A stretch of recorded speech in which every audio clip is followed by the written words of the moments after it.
Hi NEET and JEE aspirant. இப்போ நம்ம என்ன பார்க்க போகிறோம்னா ஃபிசிக்ஸில் டைமென்ஷன்ஸை பேஸ் பண்ணி எப்படி ஒரு கொஸ்டின் வந்துடும் இல்லையா?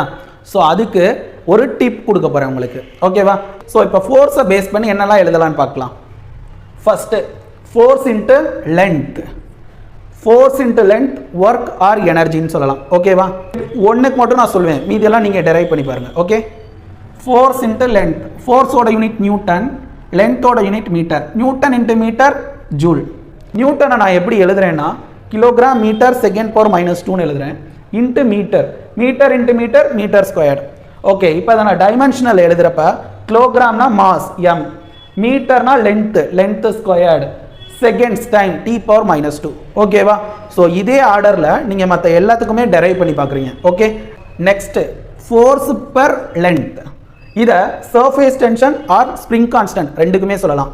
நெக்ஸ்ட் ஃபோர்ஸ் பெர் ஏரியா, இதை